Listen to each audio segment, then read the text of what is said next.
Habari zenu wapendwa, wananchi wa kanda ya Ziwa na Tanzania kwa ujumla. Naitwa Justa Josephat kutoka idara ya Pharmacy katika kitengo cha majitiba hapa hospitali ya rufaa ya kanda Bugando.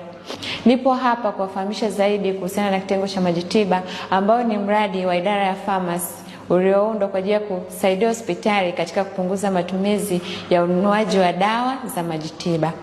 Kitengo chetu kinahusika na uzalishaji wa dawa za majitiba ambazo zinatumika hapa ndani ya hospitali lakini pia nje ya hospitali. Dawa hizo tunazozalisha zinao ubora ambao unathibitishwa na kukaguliwa mara kwa mara na TMDA, lakini pia Central Foundation ambayo ipo Kilimanjaro ambao wanakuja mara kwa mara kukagua mitambo yetu na vifaa tunavyovitumia. Dawa tunazozizalisha ni pamoja na 0.9% sodium chloride injection, 0.45 sodium chloride injection.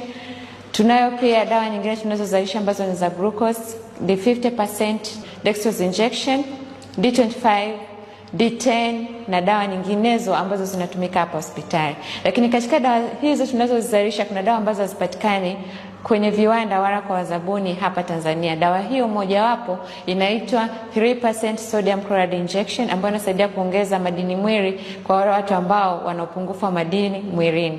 Lakini pia ipo dawa ya watoto inaitwa neonatal dextrose injection ambayo inasaidia watoto ambao wana shida ya unyonyaji kuwapatia glucose lakini pia madini mwilini.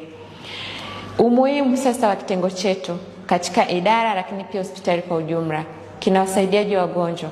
Ni kuwasaidia wagonjwa kuweza kupata dawa kwa usahihi lakini pia kwa bei nafuu ambayo inawezesha wao kusave pesa kwa ajili ya matibabu mengine. Lakini pia ikitokea mtu ana shida ya ugonjwa na dawa hiyo inapatikana hapa, ni rahisi sana kupatikana kuliko dawa zile ambazo tunasubiria kupata kutoka MSD.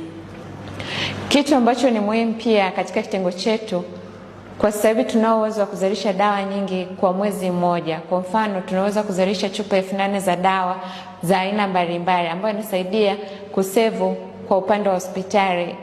Dawa ambazo pesa ambazo zingetumika kununua hizo dawa zinatumika pia katika kuendeleza vitengo vingine na miradi mingine ambayo ni muhimu hapa hospitalini. Kitengo cha infusion ni muhimu kwa sababu ni kitengo ambacho kinazalisha dawa ambazo zinatumika kwa wingi hapa hospitalini.